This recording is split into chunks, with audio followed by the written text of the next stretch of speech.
Good evening, and welcome to 36th Annual Bunyan Lecture, which is run by Astronomy Program and Physics Department. I'm Vahe Petrosyan, Chairman of the Astronomy Program. Before introducing our speaker tonight, I would like to say a few words about Mr. Bunyan, whose generosity has made these lectures possible.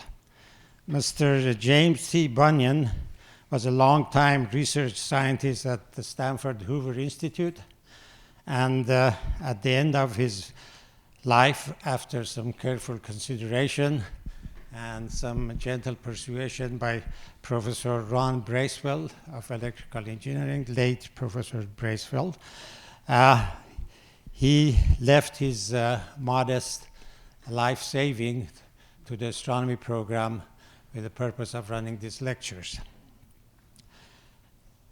This this endowment has been also useful, has provided some useful support for our running the undergraduate teaching telescope, and also for a while helped us doing some of our research activities with the large telescopes.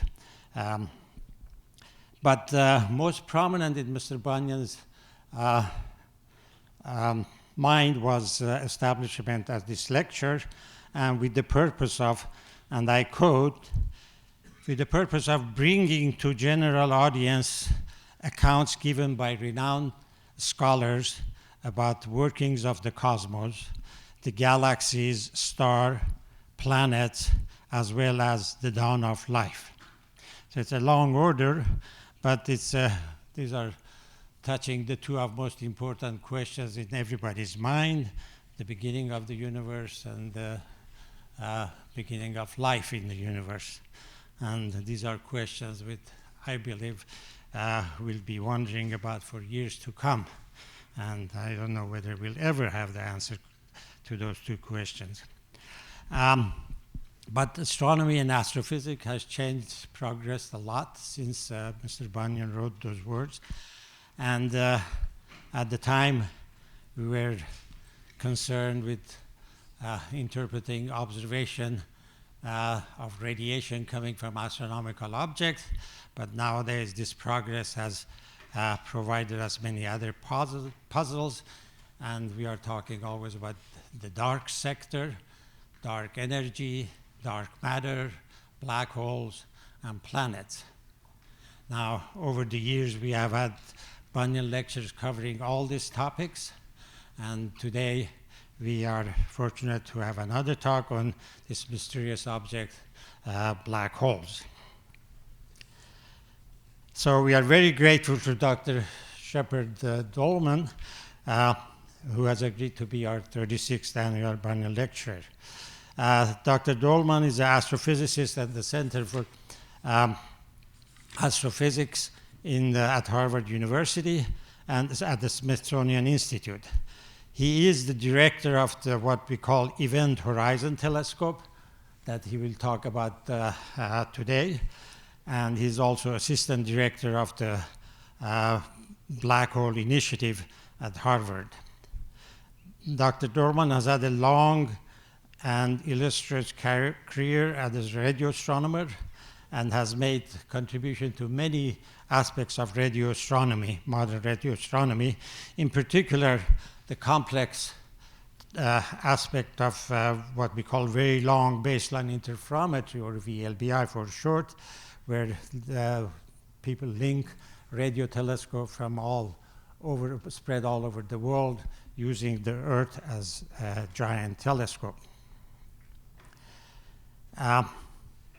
Dr. Doeleman has had numerous, more than 100 publications, and some have been very influential and he has received many awards, including a Guggenheim Fellowship, and has received the German Academic Exchange Grant for research that he did at Max Planck Institute when he was a postdoc. He has led, in addition to the projects I mentioned above, Also, many other research programs supported by grants from national institutions, international science and technology initiatives, and Gordon and Betty Moore Foundation, and John Templeton Foundation. Dr. Doeleman received his bachelor's from Reed College in 1986 and left soon after that to go to Antarctica, and he spent more than a year in Antarctica doing some experiments. Motivated by the experience he gained in Antarctica, he decided to go back to academia and get his PhD, and he received his PhD in astrophysics from MIT. He, as I said, he has already been postdoctoral at Max Planck Institute, and then he came back after that to MIT, and since 2012 he's been at the Center for Astrophysics at Harvard. We actually had scheduled this talk last May, but Dr. Doeleman had to cancel it because he was right in the middle of trying to finalize the observation they made with the EHT and getting ready for publication, which got world's attention, and so we postponed it. But we are very glad and grateful, and it's a great pleasure for me to introduce you Sheperd Doeleman to give this talk. I'm sure. Thank you. I'm sure Mr. Bunyan would be very happy with the choice. Thank you. Can everybody hear me? Yes. Is this on? Well, thank you, Vahe, for that very warm introduction. I dare say that after a year in Antarctica, almost anything looks good, even MIT graduate school. So any port in a storm, as they say. It's a real pleasure to be here to speak with you today about this project, the Event Horizon Telescope. Our goal has always been to capture the first image of a black hole, but I will tell you that it was not always a foregone conclusion that we would succeed. There was a lot of failure at the very beginning. There was some false starts, but there was always an optimism that if we got the right team together and if we got the right technology at the right time with the right spots around the globe to form an Earth-sized virtual telescope, that we would be able to bring a black hole into focus for the first time. You know, black holes, I think we all know roughly what they are. They're condensed matter that's in such a small volume that even light can't escape its gravity. And they're almost mythical beasts. They power the central parts of galaxies. In Hollywood, they swallow spaceships. But they're kind of a tabula rasa for us because we've never really seen one. And the goal of the Event Horizon Telescope was to finally be able to show us all what a black hole looked like. And if we could do that, then we could test Einstein's theory of gravity at the boundary of the black hole. We could test theories of accretion, how black holes eat, how they launch jets from their north and south poles when they're spinning. They can disrupt entire galaxies. So we were after big game. And what I'm going to describe for you today is this hunt and how we finally bagged the prey, so to speak. And I'll say there's a big team involved here. So the EHT results I'm presenting here, the images, and some of the graphs I'm going to show are really on behalf of the entire EHT collaboration, which I'll talk about a little bit more. So I'm going to get started by showing you this galaxy Hercules A. It's 2 billion light years away. It's got a black hole in the center of it that we think weighs about 4 billion times the mass of our sun. And you're seeing here all the starlight that is emitted by, of course, all the stars in the galaxy. And it seems pretty unremarkable. It's a beautiful image, but it's not iconic. This is more of an iconic image. This is what you see when you look in the radio, and you see these extraordinary collimated jets piercing the entire galaxy and beyond. From tip to tip here, that's about 1.5 million light years across. So far beyond the dimensions of this galaxy. The amount of energy contained in this radio lobes, this is in radio emission here, is about 20 billion supernovae worth. Okay, and even if you travel at the speed of light from here to there, this would mean that to power this, you would need to have 4,000 supernovae going off every year at the center of this galaxy to power this. But of course, that wouldn't be enough because supernovae blow out in all directions. This is directed. This is a directed blowtorch of energy, piercing the galaxy and continuing outward. The only thing that we think can power this is a spinning black hole. Matter falls onto the spinning black hole, it extracts energy from the black hole, and launches these jets. And the goal of the Event Horizon Telescope was to look here and see if we could see strong general relativistic signatures, the bending of light around that black hole, and weigh it for the first time using geometrical means. So let's start with a little bit of GR. Who doesn't want to start with a little GR? Just a little general relativity. So basically, Einstein took Newton's theory of gravity, action at a distance, and he reformulated it in terms of a geometric bending of space and time. So matter deforms space and time, and then the deformed space and time tells matter how to move around it, much the same way that a large body might deform a rubber sheet like this. And immediately, he was able to explain the perihelion of Mercury, because Mercury shifts its orbit every single year. Every time it goes around the sun, it gets close enough that general relativistic effects kick it a little bit, and it doesn't come back to the same place that it left. So you wind up with this daisy pattern here. And Einstein's theory immediately resolved this long-standing paradox of Mercury's orbit.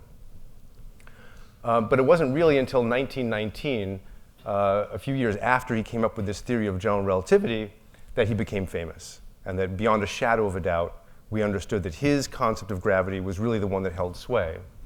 And what he claimed was that light, as it grazed the limb of the sun here, would bend, and so that from the Earth looking outward, you would see a star's apparent position to be deviant from where it actually was.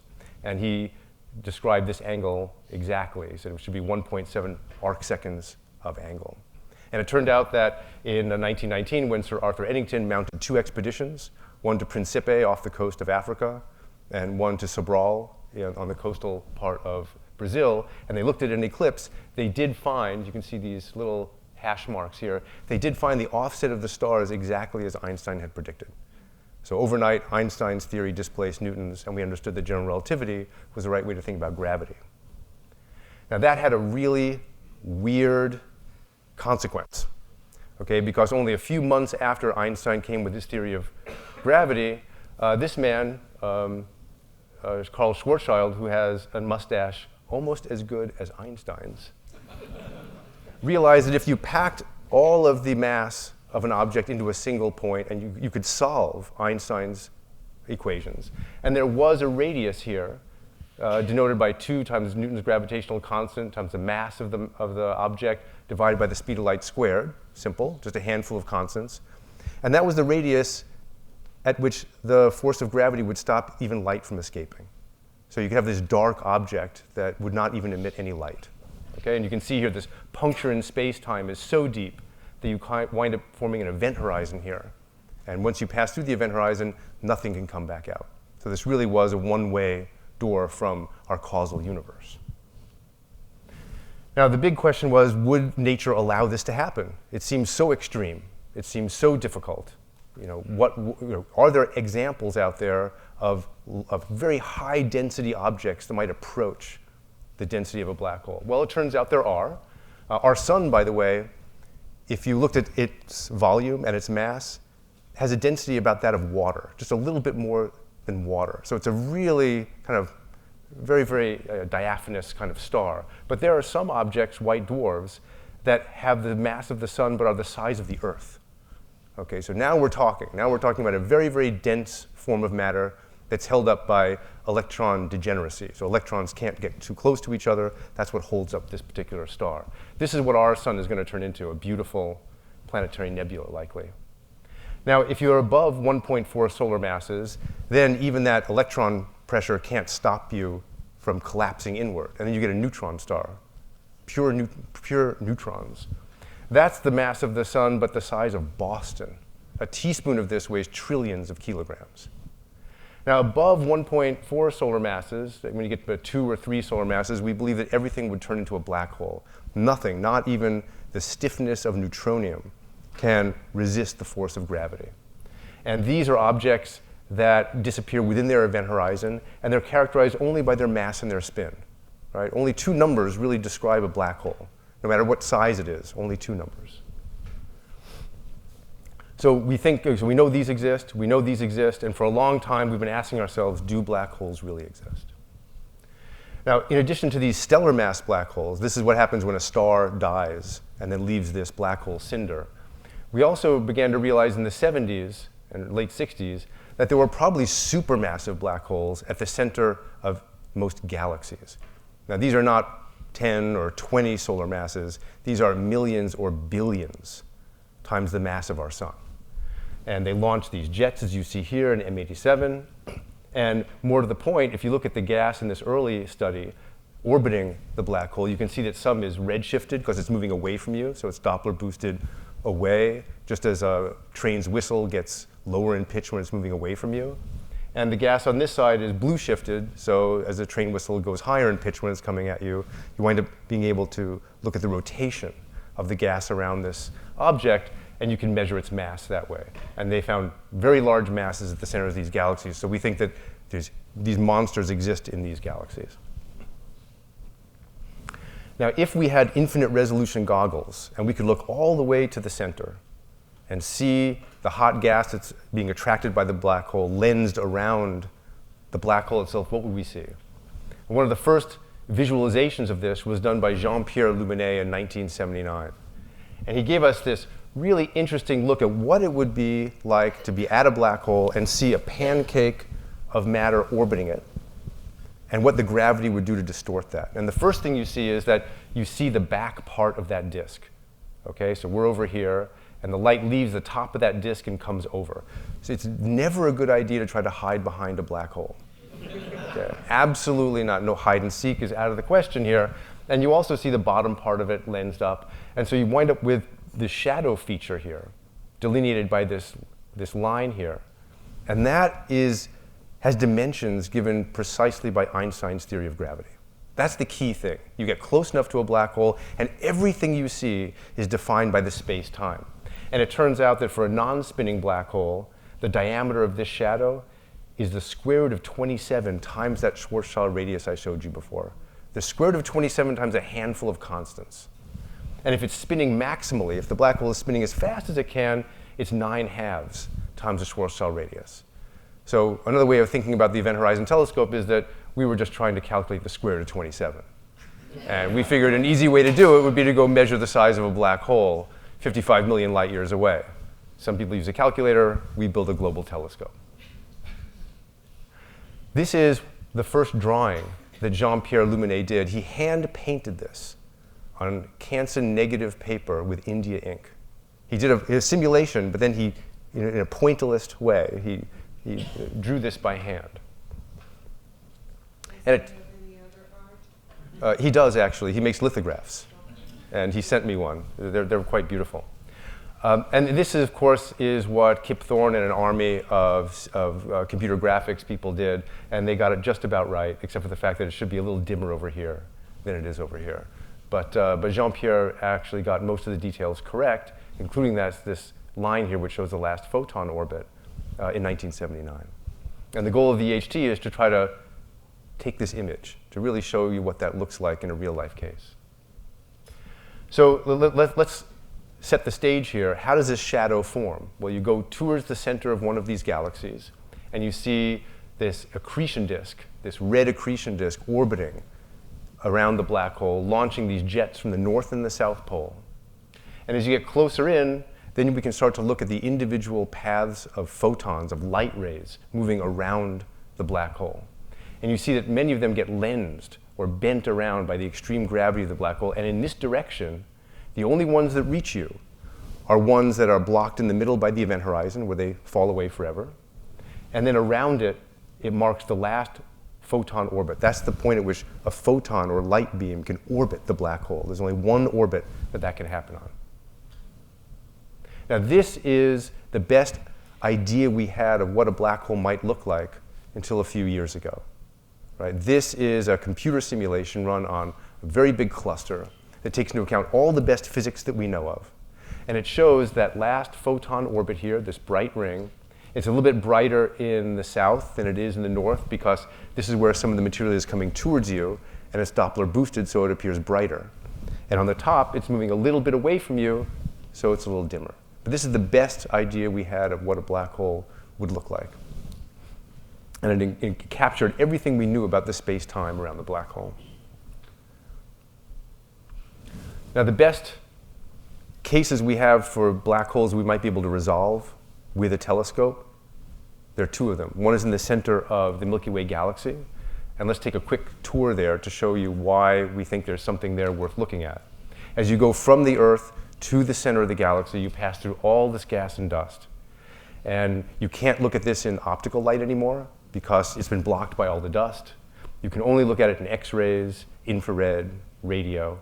And you see here in the radio tendrils of hot ionized gas being drawn into the center. And this object here, this white object, is Sagittarius A star. We think that marks the position of a 4 million solar mass black hole and being fed by those streamers. And around that black hole, we can observe stars moving in the gravity of that unseen mass here. This is some wonderful work done by the Keck UCLA Galactic Center group. And you see here the orbits of the stars as a function of time. This should knock your socks off if you're wearing socks. I mean, this should just knock them up. You're seeing here, in this yellow here, multiple orbits of a star around this black hole. Right? And from these orbits of stars, they've begun to test some small general relativistic effects. And the idea was, can we go even 2 orders of magnitude closer using radio waves that are emitted at just the black hole boundary? The other source is M87. And you see here another voyage in, this time, 55 million light years away between Virgo and Leo. And we'll take a trip this time not within our own galaxy, but to a distant galaxy. And the first thing you'll see is the optical light from a very large region around the galaxy. And this is going to be stars and gas. But as you move closer in, you'll see this jet that's forming from the very center of the black hole. This here, you see it in optical and in radio. And you go successively closer, successively closer. Every time you zoom in, you see another funnel. Right? So we're getting closer and closer to this thing. And the question is, what lies there? This is the best map we have of this object. We've gone all the way in. So we see the edge of the jet here, the edge of the jet here, and the Event Horizon Telescope is asking the question, what lies within this very, very central region here? Can we see that shadow? And the answer is yes. This is what we found about a year ago when we first looked at the data. And I think it's fair to say that the whole team was slack-jawed. I mean, this is really something. What do you see here? You see evidence that 6.5 billion times the mass of our sun is contained within the orbit that a photon would take around that mass. This is the best evidence that we have right now for the existence of supermassive black holes. You also see this brightening in the south, just as you saw in that computer simulation. So now we know that many of the elements that go into these computer simulations, we do understand. We do have some way of studying very warped spacetimes now with computers, and it's been validated by direct observations. And what's more, and what excites us most about this, is that now we have a new window to study black holes.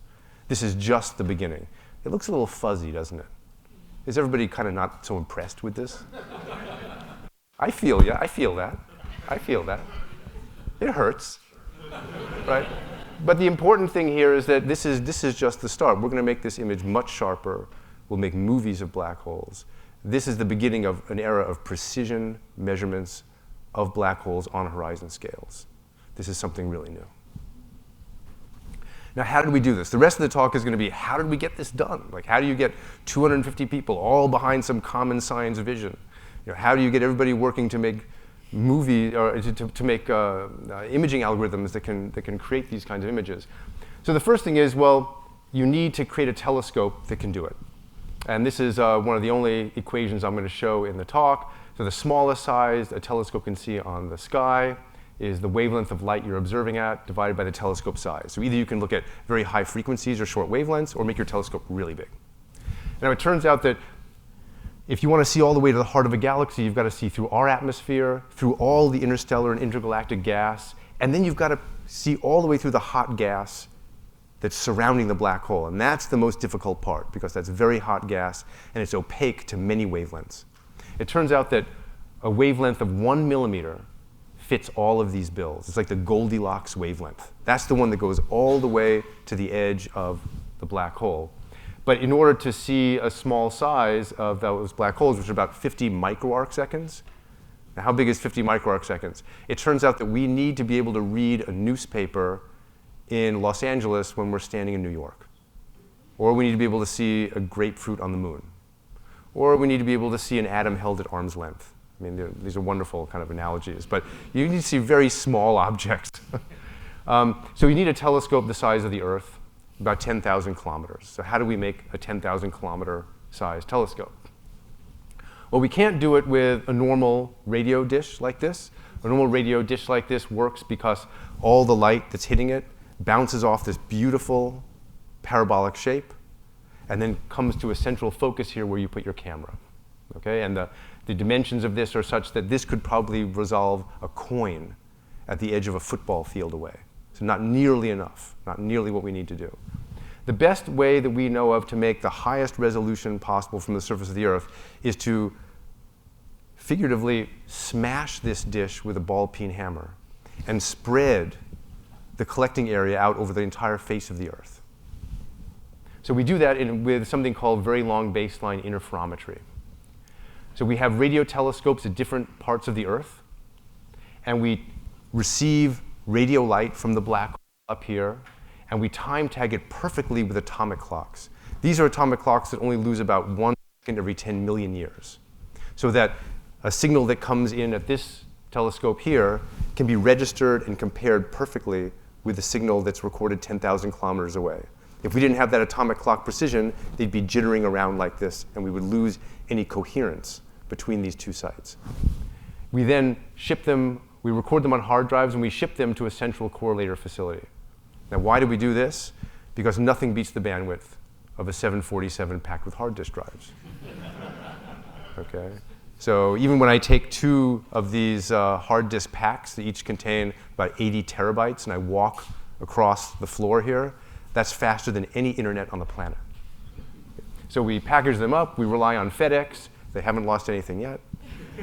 And we bring them to a central correlator where we compare them, and we wind up creating a data set as though we had a telescope as big as the distance between these telescopes. That's how you make an Earth-sized telescope. But that's not enough, because if we did this, we would only have a few silvered points in this virtual Earth-sized mirror. Thankfully, the Earth rotates. So on the left here, you'll see, when it comes into view, all the different connections between telescopes in the Event Horizon Telescope.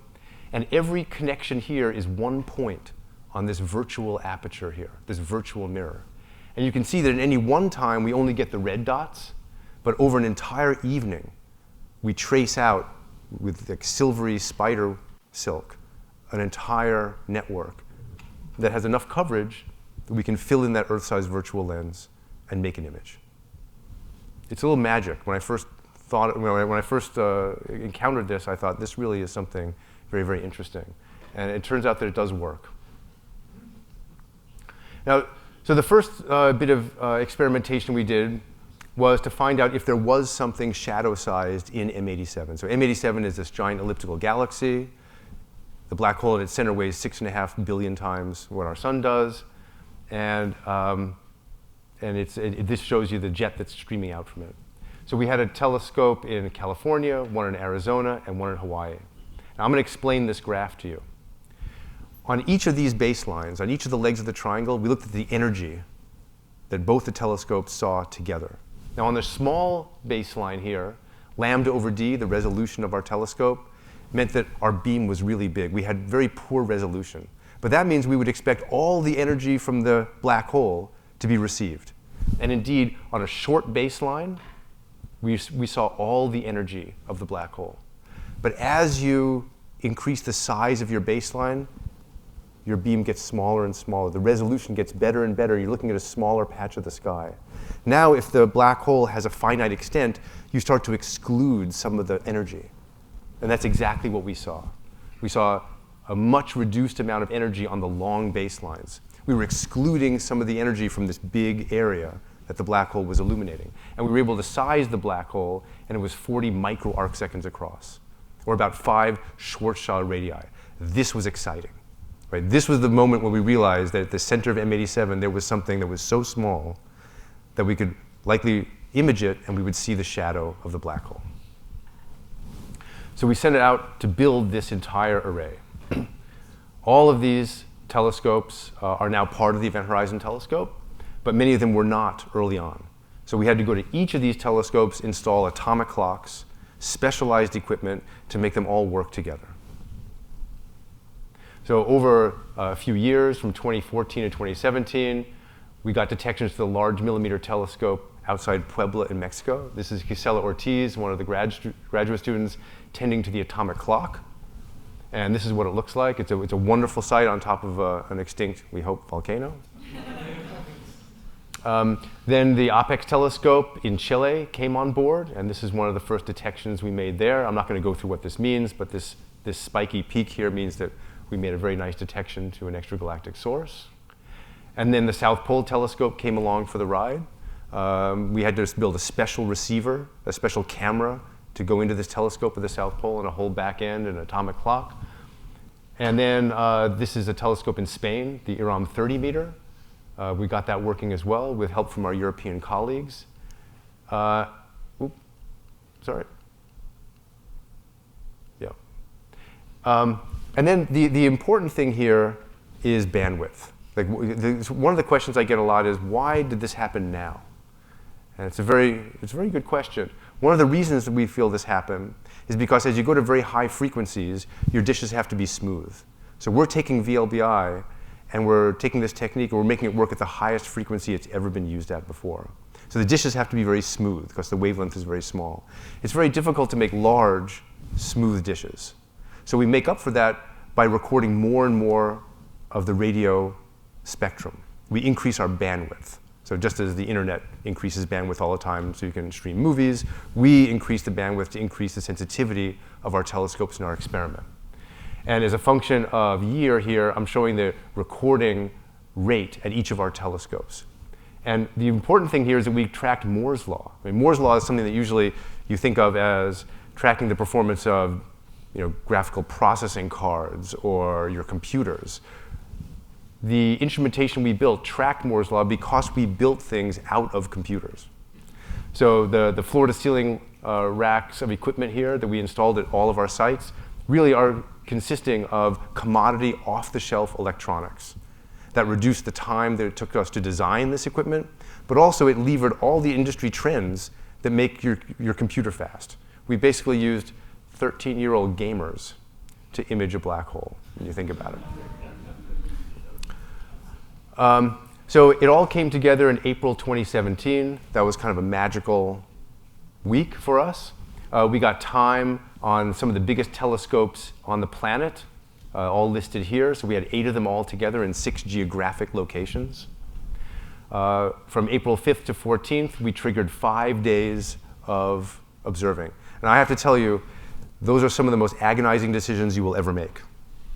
Okay, because the question is, do you trigger a night of observing? The weather has to be good everywhere. And if you make a mistake, then you've triggered a night and it's snowing in a very critical area and you've missed your shot. But we got wonderful weather, and we recorded at extremely high data rates to give us a lot of sensitivity, and we were successful. We got detections to all 8 participating sites. This now shows you the filled-in virtual aperture that we had, the filled-in virtual mirror. Every time we looked with a pair of telescopes, we got a detection. So we optimally filled in everything. And the question was, could we use this to make our first image? So the first thing we did was we wanted to avoid human bias. We had all this data. We calibrated the data. How do you go about imaging it? Well, if you think you're going to see a ring, you might all start to see a ring. And we wanted to avoid groupthink. So we split ourselves into 4 teams, separated by region and by technique that we were using. No team talked to each other. Okay, everybody did their own analysis, separated. And there's a reason for this. The reason is that fried chicken looks a lot like a Labradoodle. Okay, and it's very easy to get into a room with a bunch of people and say, we're all looking at fried chicken, and the people in the next room are thinking that it's a labradoodle, right? So if you don't really know what you're after, if you don't know what the fundamental truth is, you can fool yourself, and we wanted to avoid that. And if you think that's bad, try this. I'm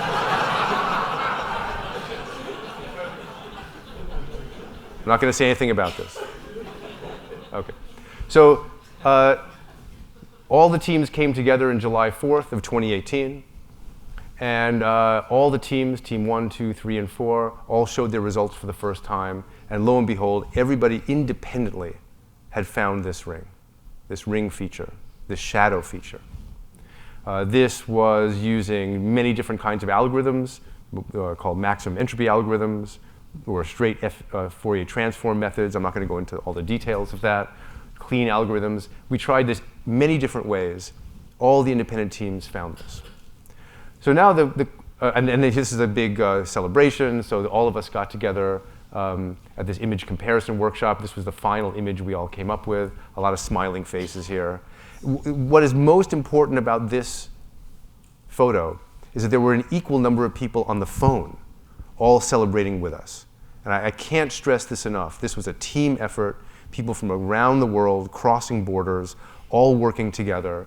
The people in this room here represent many, many different institutes from Japan, Taiwan, Europe, the Americas. And it was a wonderful moment. And I wish everybody here who works on anything remotely scientifically or artistically or whatever it is you do, I hope you feel something like this multiple times in your life, because it was really quite incredible. Then we tried to make it all go away, right? Because you see a ring, you don't believe it. So we spent the next 8 months really trying to erase this signature in the data. So what we did was we trained all of our algorithms not on rings, but on things like disks, on things like double sources. We tried to train them to always find something that was not a ring. And it turns out that even after we did that, we still found rings. We still found the same ring structure, even when we told it that that was not what it was supposed to do. We trained it not to do that. And in the end, these are the images we had on April 11th. 3 different techniques all found essentially the exact same structure. This is when we began to believe that we had seen this shadow for the first time. Now, in addition to April 11th, we also had independent data on 4 different days. So each of these days really can be looked at as a separate experiment. You know, completely different weather, completely different data taking. They also had different amounts of the virtual mirror filled in, but we all still got the same basic structure. Now, how important are these sites? With VLBI, it is location, location, location, just as it is with real estate. So you can see that with 2 sites here in Mexico and Arizona, you can really only tell the size of something that you're looking at. Even if you add a long baseline down here to Chile, you can tell that it's a little bit smaller. Now, when you start to get an outrigger here in Hawaii, that's when the ring structure begins to come into view.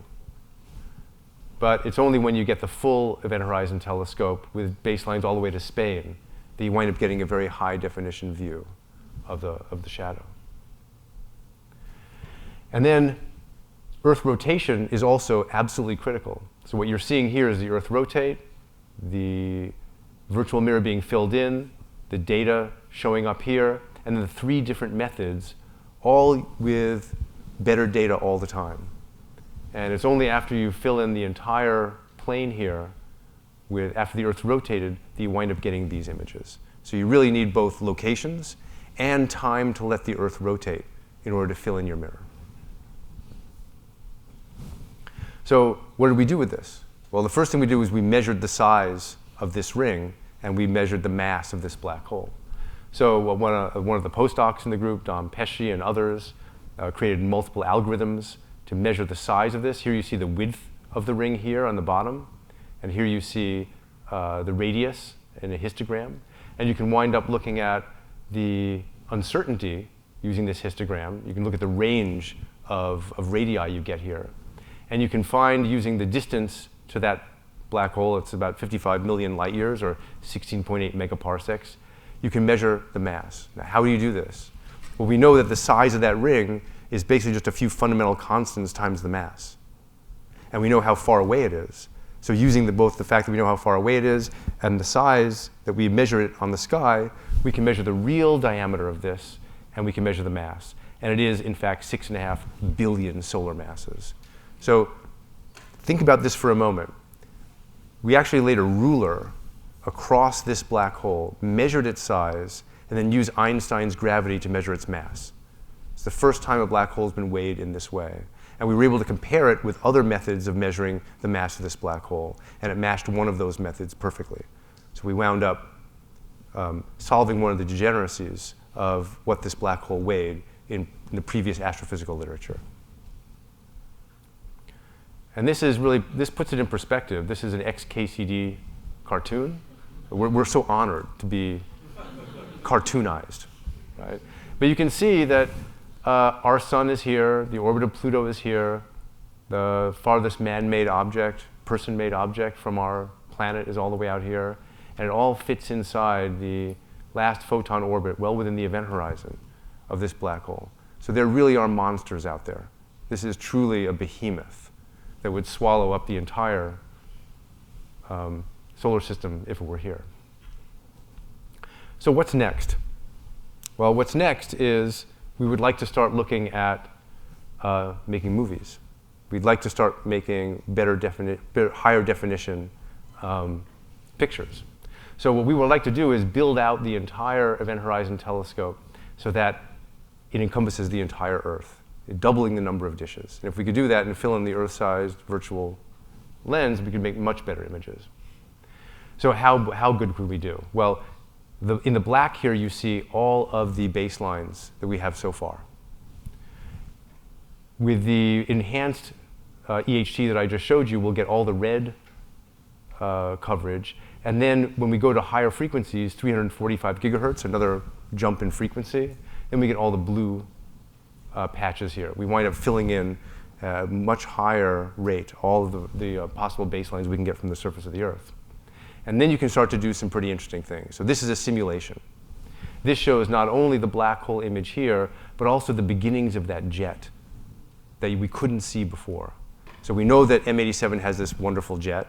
We know it has a black hole, but we can't connect the two of them yet.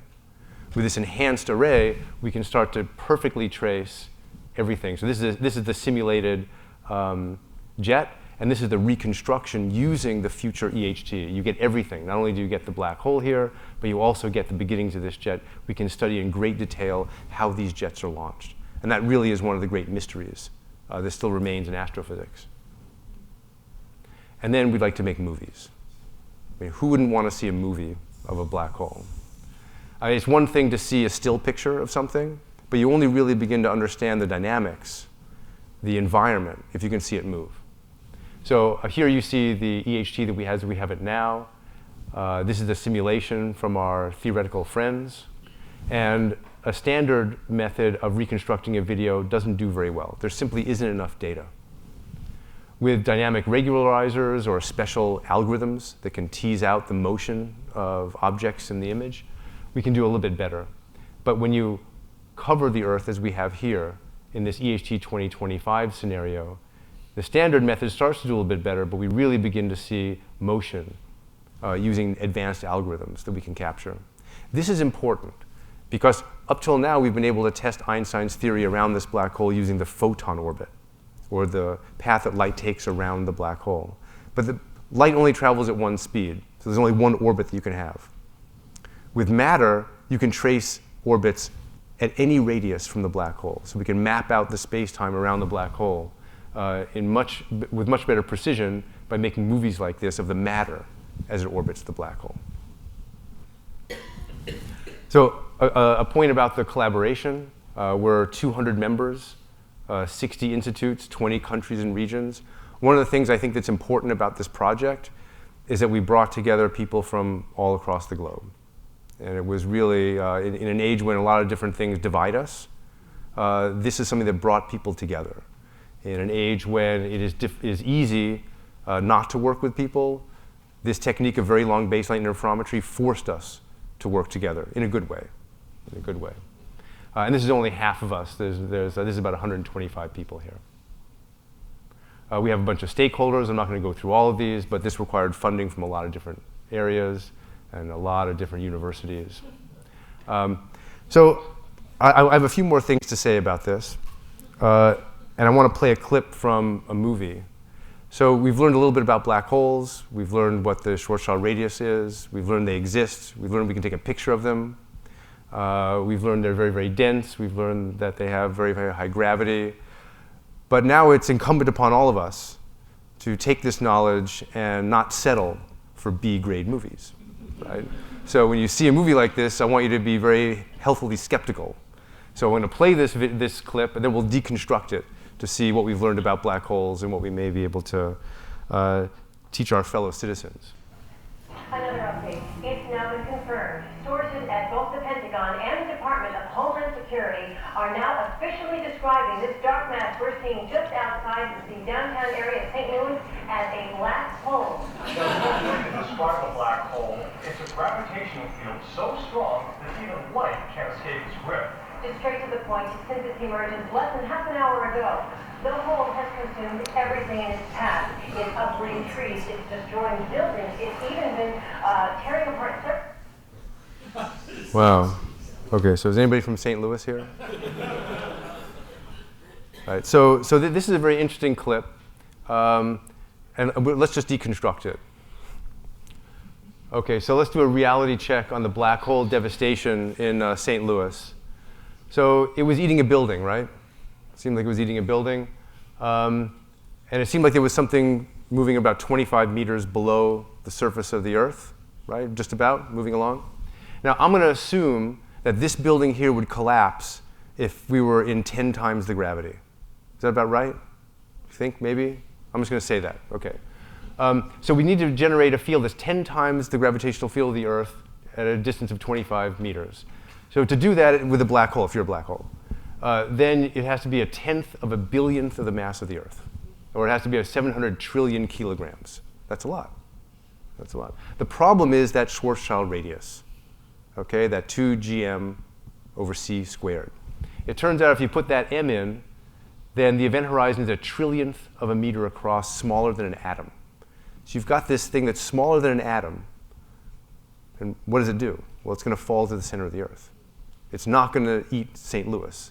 It might eat a building, right? It might eat one dog or something like that, but it's certainly not going to eat the entire city, right? So and it's going to go to the bottom. It's going to go out the other side. And what's antipodal to St. Louis? I think it's the Indian Ocean, right? So it'll eat a whale or a shark or something like that. And then it will keep Lisa Jewing back and forth across all the different points of the Earth. And a dog will disappear here. A building will disappear there. I mean, we'll tolerate it or not. I mean, I don't know what the options are.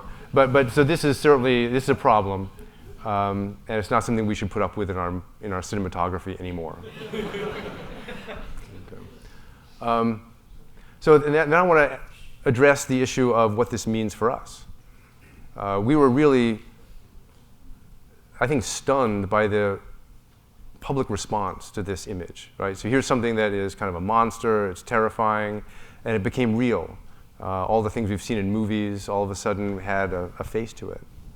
And Peter Gallison, a historian and physicist at Harvard University, kind of puts it very, very well. He talks about the sublime and the terrifying iconic images. Let's look at a couple of other iconic images. The Flea. In 1664, Robert Hooke first sketched this with his microscope. Immediately we saw there was this hidden world that was all around us. So it gave us perspective. It gave us this window into something that we hadn't seen before. In 1895, Röntgen's first Xray. That's his wife's ring, right there. Note to self, do not test new technique on wife. But this again was one of these moments when something that was hidden from us, something intimate in this case, our skeleton, was laid bare in a living human. Right? This revolutionized medicine. Only a few years later, this was being used on battlefields to find bullets in wounded soldiers. The Earthrise from Apollo 8. This, by the way, the Earth doesn't rise on the moon because the moon is tidally locked. So you actually have to be in a spacecraft orbiting the moon to see the Earthrise from the moon. And this made us feel vulnerable. This gave us a new perspective on the Earth. It gave us a new way to think about our environment and how precious it is. I like to think that maybe this will join the ranks of those iconic images. It's something that we thought we couldn't see. It's something that we thought was invisible. It's something that we were able to bring into focus. And it is also terrifying, knowing that these black holes exist, knowing that these one-way doors from our causal universe are actually out there is sobering. We did make the front pages of most papers around the Earth. I think this also just speaks to the fact that this was impactful for people. And this gets me to my last point, which is that the Event Horizon Telescope team, and we are a team, work together on this. We view ourselves in the mold of explorers of old. We make expeditions of the mind to this black hole 55 million light years away. We saw something, but it doesn't mean a darn thing unless we come back and tell you what we found, right? Unless we uplift everyone by describing this and describing what's out there. And so this is really as much a result for you as it is for our team. So it's inspired us, and I hope it's inspired you too. Thank you.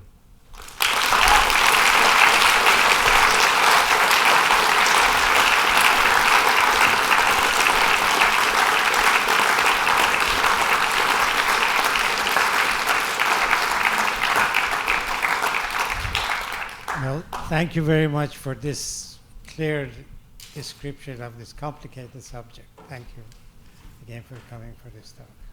My pleasure. Now we open the floor for the questions. So I had a question about the aesthetics or art of this object. I'm not a physicist. Why is it orange, and why, when you were showing us those earlier slides, the black hole was white? And why is it kind of white there with yellow around it and red? And if you made those choices, why? Because on the LIGO side, it's kind of red or whatever. Okay, that's a great question. So for those of you who didn't hear, the question is, why is it orange? And I'll tell you, that was purely arbitrary. So what you're seeing are radio waves.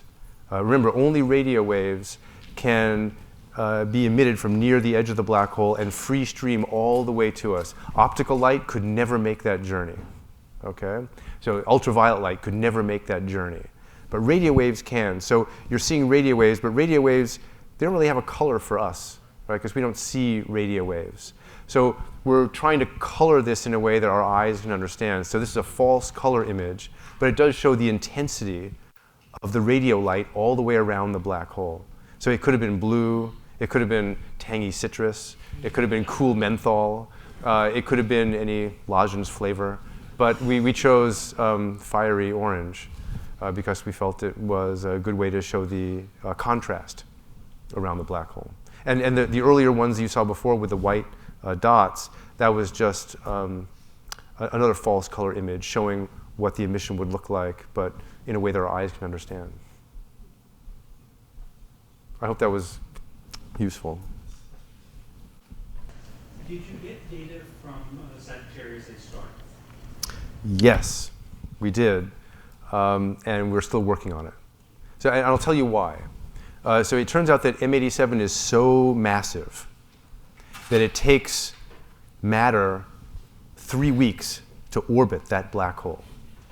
I mean, only 3 weeks, right? I mean, it's quite extraordinary that matter will move around something at 3 times our solar system, but in 3 weeks, okay? But what that means is that during a night of observing, it's basically stationary. We can make an image using all of the Earth rotation that I showed you was very necessary to make the image. For Sag A star, it's 1,000 times less massive. That means that matter moves around every half an hour.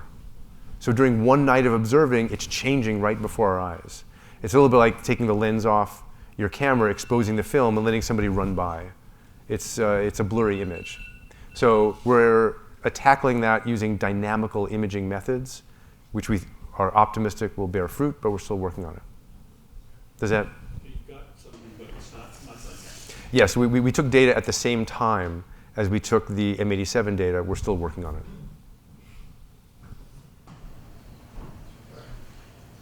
I'm not a scientist, forgive me, I'm a musician.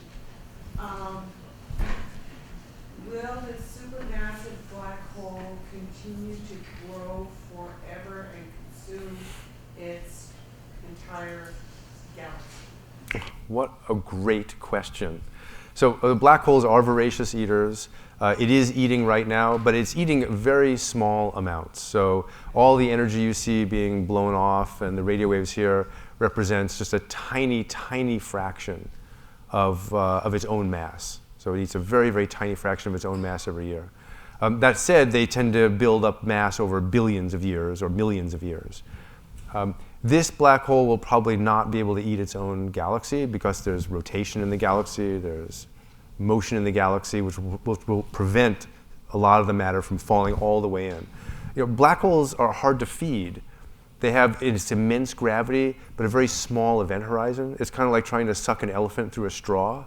I mean, it's going to be messy, Or another way of thinking about it is it's kind of like a baby eating baby food. Like some of the baby food gets in the baby, but a lot of it gets on the bib and the walls. So black holes are not very efficient eaters in that way, especially not this one. So I don't think we have anything to worry about, especially since it's 55 million light years away.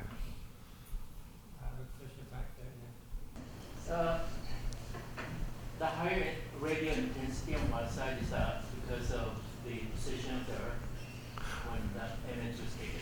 No, that's a great question. I want to clarify that. Remember this Doppler boosting. So what's happening is that you're kind of looking down the jet, okay, and the orbit of the accretion flow is around like this. So you're seeing the bottom part coming towards you, and because it's coming towards you, it's brighter, just as a train whistle is higher in pitch when it's coming towards you. And then on the top, it's moving away from you, so it's Doppler deboosted. Okay, and the spin of the black hole is going kind of into the page or into the screen.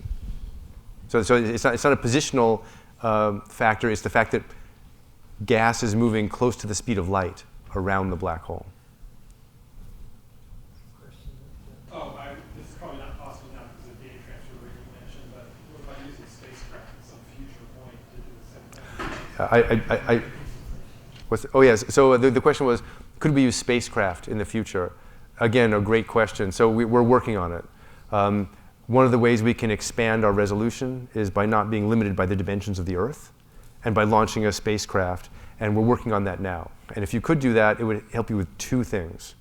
One, if your spacecraft is far away, you immediately get high angular resolution, okay, because your telescope is bigger.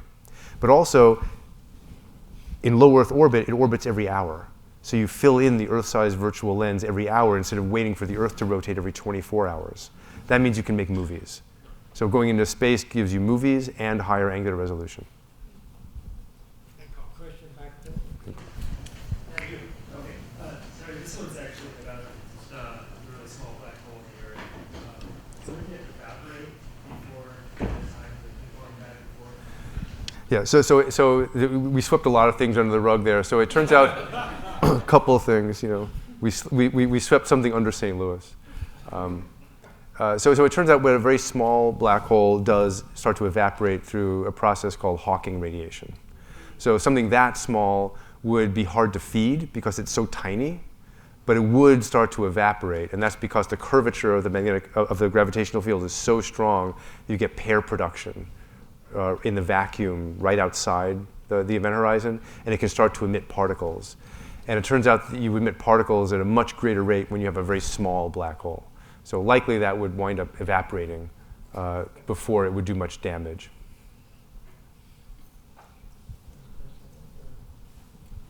You were saying it would take about 3 weeks for matter to go around. How does it travel such vast distances in so little time? It's going very fast. You're saying it's the size of Voyager? Yeah, well, if you're going the speed of light, you can make it all the way around in about 3 weeks. Yeah. So when matter is orbiting a black hole, the way to think about it is that matter has had to fall in from a long distance. So it's using all that gravitational potential energy, and it's turning it into kinetic energy. So by the time it's getting close to the black hole, it's moving at a substantial fraction of the speed of light. And really, that's why black holes can emit as much energy as they do. But if I drop this laser pointer, which I would never do, on the ground here, you'll hear it clatter. But if it is allowed to fall all the way to the center of the Earth, and the Earth was a black hole about 2 inches, about 1 inch across, it'd be going close to the speed of light by the time it reached the center of the Earth. Then when it hit something, it would be like an atomic bomb going off. That's how black holes release so much energy. Okay, if you could redo this experiment like in another galaxy, in another angle, would you see the same image or something different? Oh, what a good question. Okay, so to first order, everybody gets to see a ring. Okay, so if there was an alien civilization on the other side of this black hole, they would see also a ring because the light from behind the black hole would be bent around to them. So they see the light that was coming to us but is bent around to them. And we see the light that started going out to them but is bent around coming to us. So everybody gets to see a ring with somebody else's light. Does that make sense? Yeah. So as you perfect the kind of static elements in terms of the resolution and things like that, and start to get more into making the movies and looking at the dynamics, what are the next kind of set of elements, next set of theoretical things that you'd be looking to investigate or prove or kind of prove out? Yeah. So the first thing is that testing Einstein is difficult to do with this particular source because we're primarily limited by our uncertainty in the distance. So we see this ring, but we don't really know how big it is. So we know the distance to about 10, maybe 15%. That limits us right off the bat. With Sagittarius A star, however, there we know the mass to within 1%. And we know the distance to within 1% because we have these geometrical tests that we can run with stars orbiting. So there, the test will immediately be much more conclusive. That's one way of doing it. The other way of doing it is getting much better angular resolution, potentially with spacecraft so far from the Earth that we can begin to tease out the fine structure of that photon ring. Because the ring that you saw there is fuzzy because we don't have the resolution. But if you went out 1 million miles from Earth, for example, you'd be able to start to study the layers and the fine substructure of that last photon orbit, and you would be able to see perhaps multiple passes of photons around which go into ever finer rings. So that's a whole different thing that we can do. And if we make movies, then we could look at matter orbits and really trace the tomography or make a map of the gravitational field and potential around the black hole.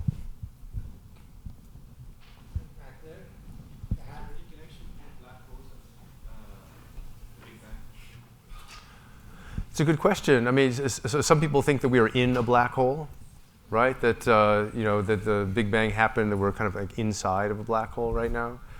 Maybe some of the same processes that gave rise to the Big Bang, caused these black holes to come into being. There are some connections, not with this particular black hole. I think studying this black hole may not shed too much light on the Big Bang, but it may.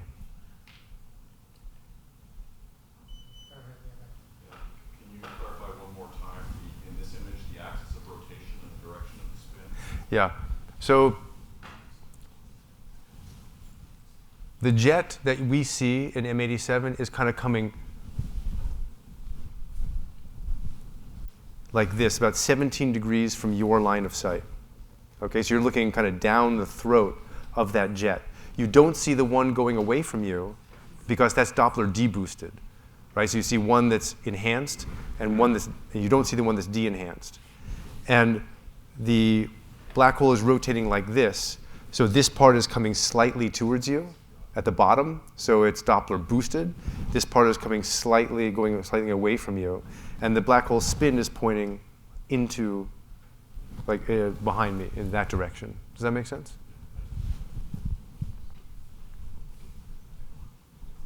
Thank you for the presentation. You mentioned we needed about an Earth-sized telescope. And sort of building one, We did. Yeah. How do you come across not having the surface area of a gigantic Earth-sized telescope? Is it a matter of the distance between them only? Because even with the trails, you don't get the area of a humongous telescope. Yeah. So I think what you're asking is, how do you make an image when you don't fill in most of the Earth-sized virtual telescope? So it turns out you fill it in enough. So the whole art of this technique is that we're working with a sparsely filled aperture. We don't have all the data. So that's why we had to test very carefully all of our algorithms for reconstructing things. So we made many, many tests of fake black holes. And then we sampled them with all of the telescopes that we had without filling in the whole mirror. And we made image after image after image. And we made sure that our techniques all worked, even without filling in that image, or that mirror. And then we set it loose on the real data. So it's a matter of making some assumptions about what we're seeing. It's a matter of using all the data that we have, but you can still make images without seeing everything. So the light there is the accretion disk.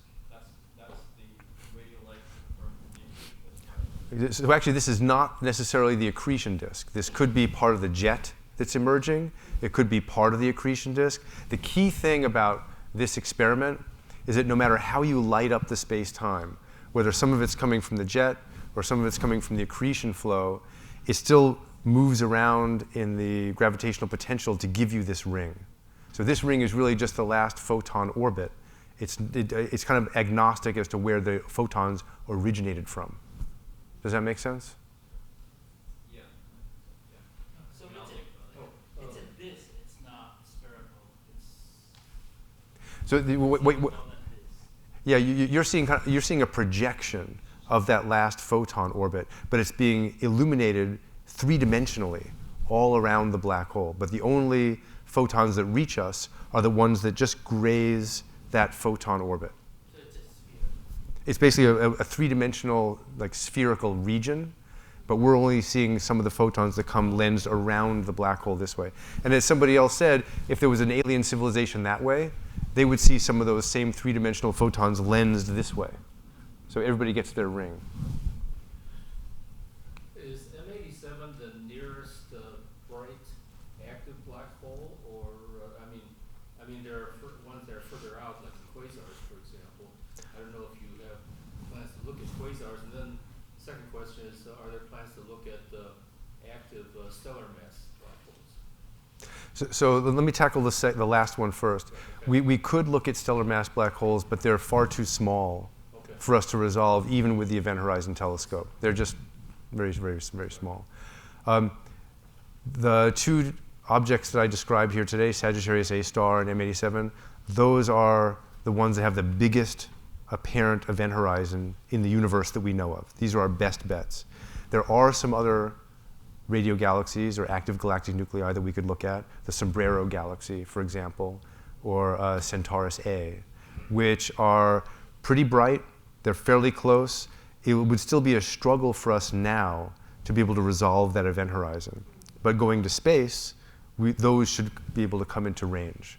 So we feel that going out to the L2 point, about 1 million kilometers away from Earth, we'd be able to see resolve hundreds of black holes. Because in this picture here, you don't see the jets, and then you just mentioned that the jets are like coming this direction, kind of towards us and then away from us. So does that mean if you take a picture from a different angle, you can see both the ring and the jets? Okay, that's a very good question. So there is a direction. If you were an alien civilization and you were in the equatorial plane of the black hole spin, so the black hole was spinning this way, and instead of being down here like we are, you were all the way up here, you would see both jets coming out. And instead of seeing a nice circular ring, you'd wind up seeing a crescent, because one side would really be coming towards you, and one side would really be coming away from you. So you'd see a jet, and kind of a crescent that was very bright on one side. That's my best guess. Anyway. The projection of the jets, so do they happen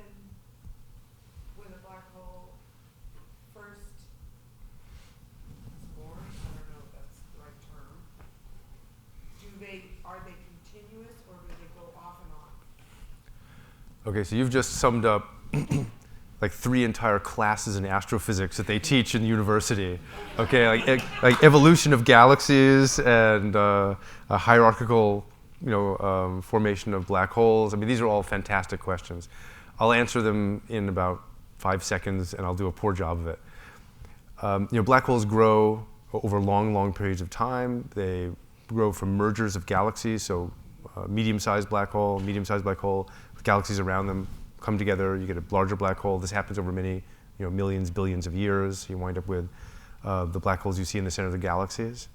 And we don't fully understand that process yet. It's very difficult for us to understand how you get such big black holes so quickly in the early universe, for example. And then we also know they go through these episodic periods of activity.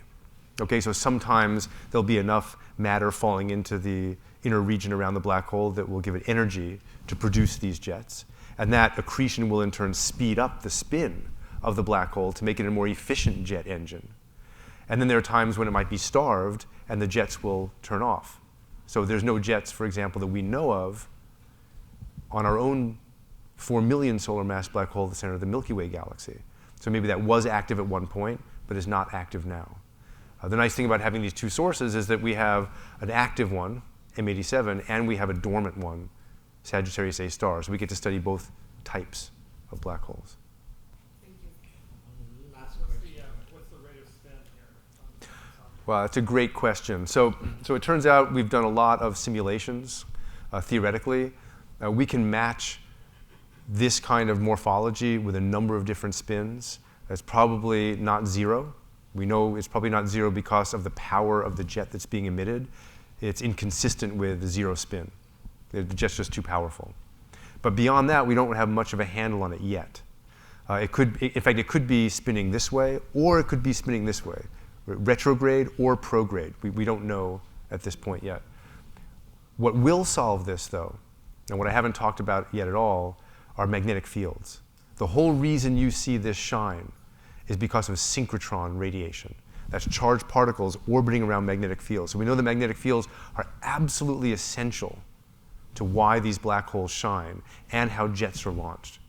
And even as we speak, EHT team members are toiling away to make the first magnetic field map that will lay on top of this image.